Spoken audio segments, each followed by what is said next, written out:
I'm Liza and I'm 37 years old. I'm writing this because the past year has been very difficult for me and my husband Jax. We've come a long way since this incident, and I just want to share this story to help anyone who might find themselves in a similar position. Let me first tell you about how I met my lovely husband. It all started in the most unexpected of places, a hospital. Jax and I found ourselves spending a long night outside the emergency room, filled with worry and unable to leave. Jax was there because his sister had a serious car accident while my mother suffered a heart attack. In that shared space of worry and uncertainty, we found comfort in each other's presence. We talked easily, discovering common ground and genuine understanding. Realizing that it would be a while before we received any news from the doctors, we decided to take a break and get some coffee at the hospital cafeteria. Little did we know that these chance encounters would change our lives forever. As the night turned into dawn, we exchanged numbers before reluctantly parting ways. While my mother's condition stabilized and she began her recovery, Jax's sister faced a more difficult journey. The accident left her with severe spinal cord and brain injuries, and she was paralyzed from the waist down. Jax was devastated, torn between relief that his sister survived and sadness for the challenges she would now face. Over the following months, Jax and I stayed in touch, supporting each other emotionally during our family members' recoveries. Our conversations gradually shifted, allowing us to share our hopes, dreams, and fears. In one of these heartfelt exchanges, Jax mustered the courage to ask me out for a coffee, a meaningful reminder of where our connection first blossomed. Our love grew quickly, fueled by the foundation we built during our darkest moments. We have witnessed each other's vulnerabilities and offered unwavering support. It didn't take long for us to realize that we had found something truly special. After 2 years of dating, Jax proposed to me. With overwhelming joy, I happily said yes. Our wedding was a small and intimate celebration honoring the love that emerged from our shared hardships. At that time, Jax's sister needed specialized care, and he, being the closest family member, took on the responsibility. However, he also needed full-time work to manage the mounting bills. Worried that I would be burdened with financial obligations, Jax hesitated to ask for my help. One day, I sat him down and reassured him that we were a team facing life's challenges together. I need to talk to you about something important. Please have a seat. What's on your mind? You seem serious. Is everything okay? In a way, no. I've been seeing you struggle for a while now. You know you can ask me for help, right? Of course I know that.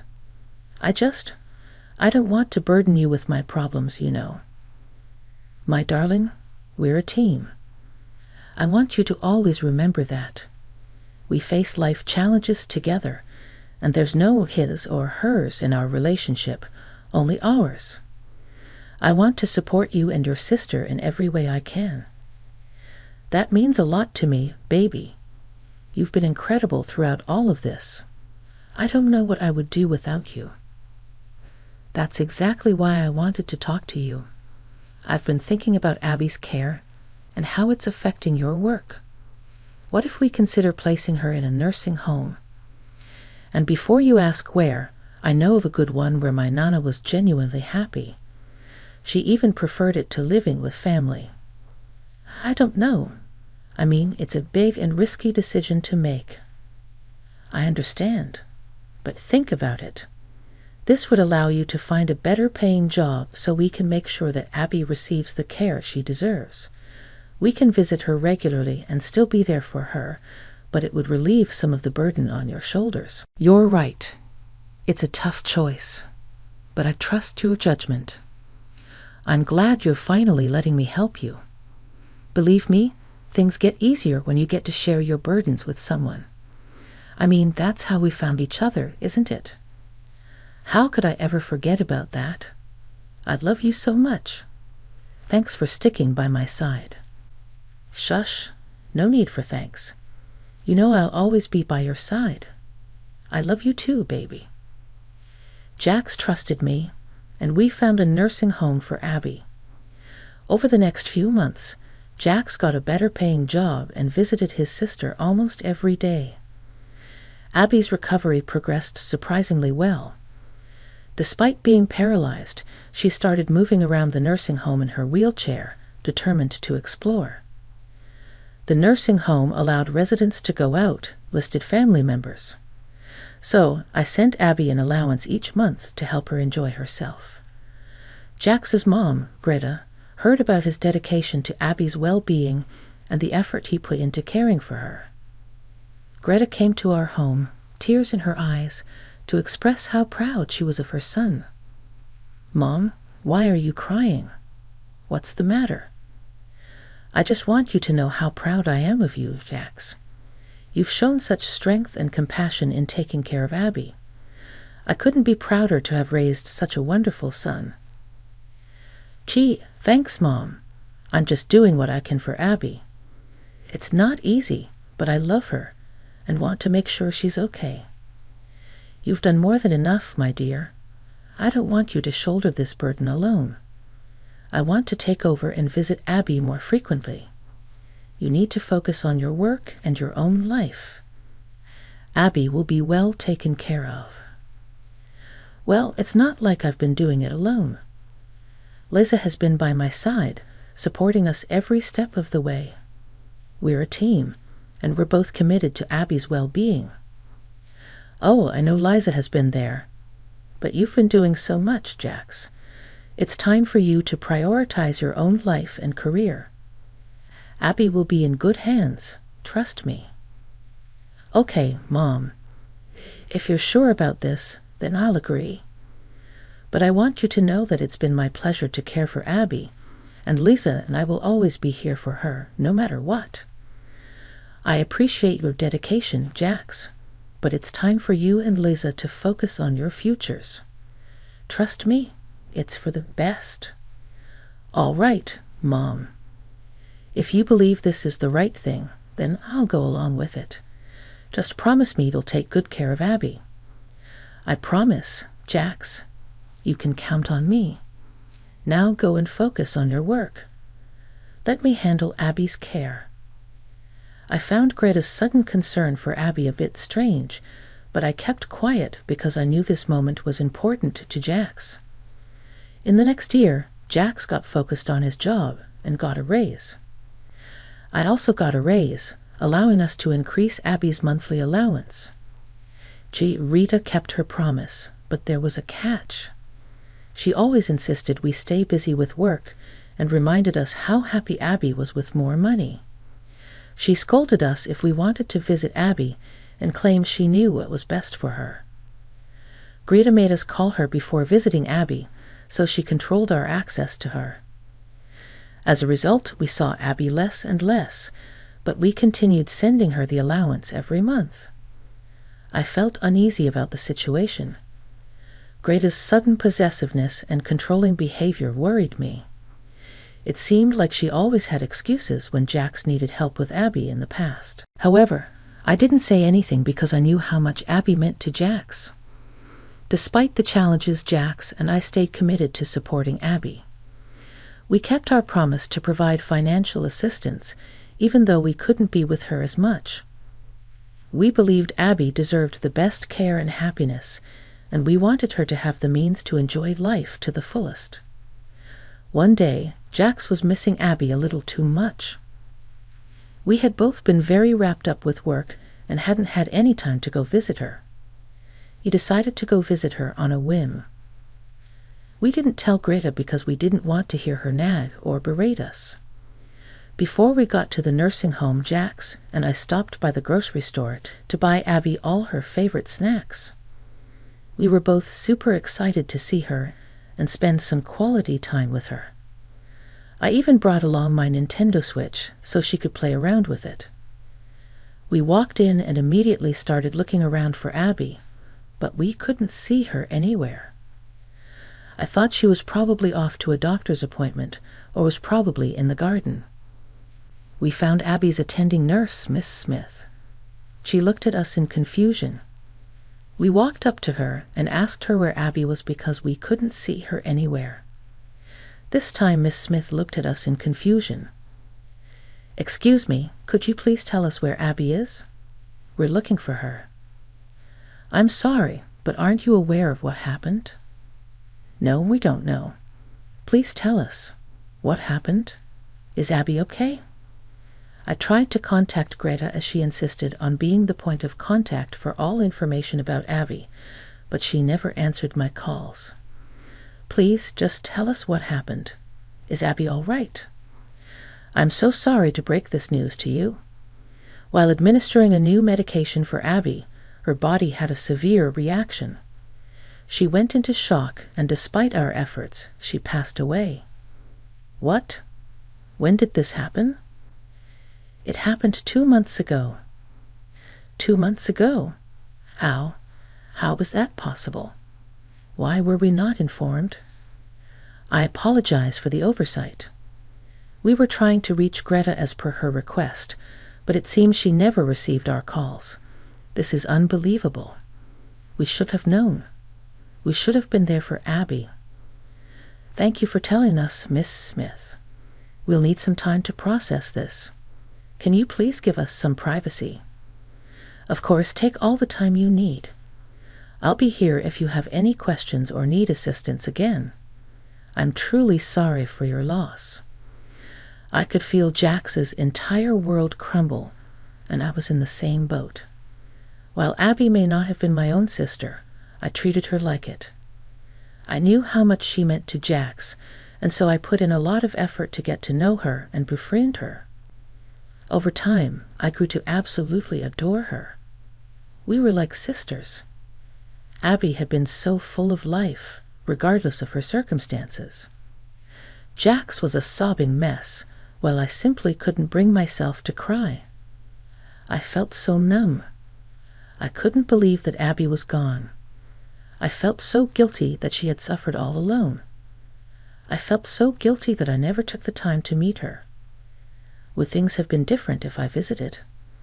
I knew that Jax was feeling the same way that I was. I knew that we couldn't keep standing there and crying, so I gently guided Jax back out of the facility.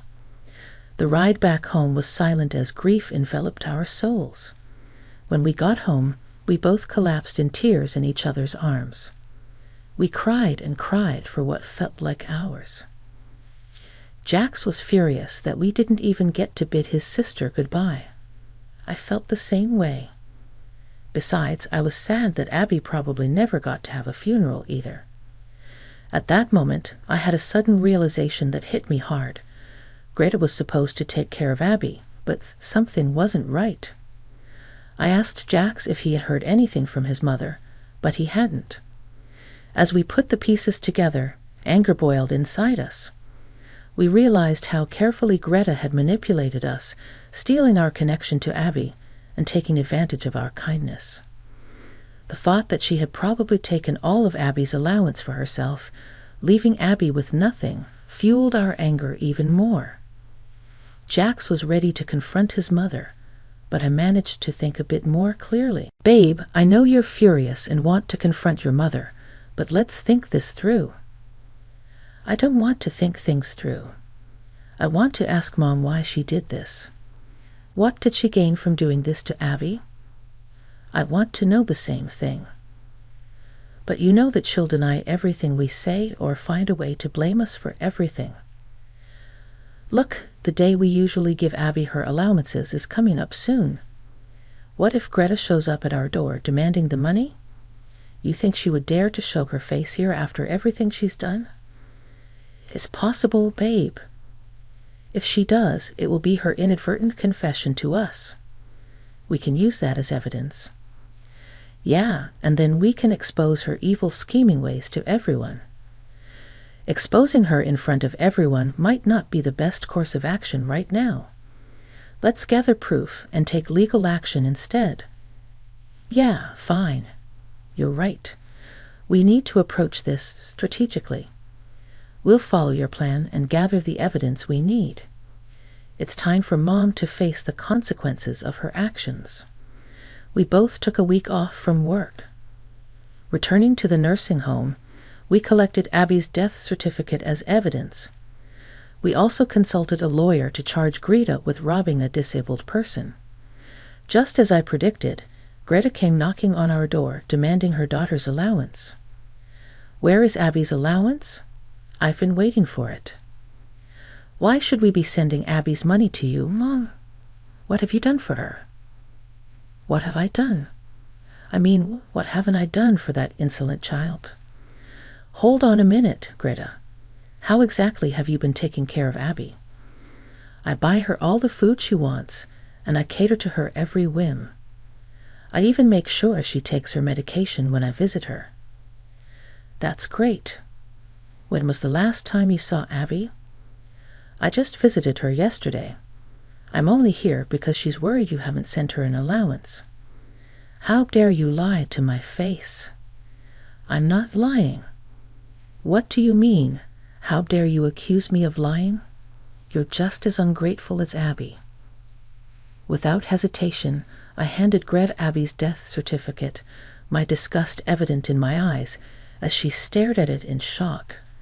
Greta stumbled, attempting to apologize. What? No, this can't be true. My baby girl. I'm so sorry, Jax. I'm so sorry. Save your apologies, Mom. You've done nothing but insult Abby since you got here. You're disgusting. We've already taken legal action against you for your crimes. We have evidence of your neglect. See you in court. Please, Jax, don't do this. I'm hurting just like you. Please. Stop it. Leave our house and never speak to us again. We want nothing more to do with you. Please, don't take me to court. I'm sorry. It's too late for apologies. You made your choices, and now you'll have to face the consequences of your actions. Little did Greta know, Jax and I had taken precautions and recorded our conversation with her. This additional evidence worked in our favor, and the court ruled that Greta had to repay us, including interest rates similar to those charged by banks. She would be making monthly payments to us for the next few years. Jax went a step further and shared the recording with the rest of his extended family. As a result, Greta faced exclusion from her own family. Jax and I grieved together for a long time. The pain ran deep, but slowly we started to heal. We made a firm decision to cut off all contact with Greta. The only reminder of her existence was the monthly payments she made to repay us. We focused on healing ourselves and rebuilding our lives. In the end, justice prevailed, and our love for Abby remained unwavering. We honored her memory by treasuring the time we had with her, and by showing love and care to others in need. Our journey had been filled with challenges and heartache, but it also taught us the power of resilience and the strength of our bond. Jax and I began a journey of healing, reclaiming our lives from the wreckage of betrayal. We held on to the precious memories of Abby, treasuring the love and joy she brought to us. Although the pain lingered, we found comfort in the fact that we fought for justice and honored Abby's spirit.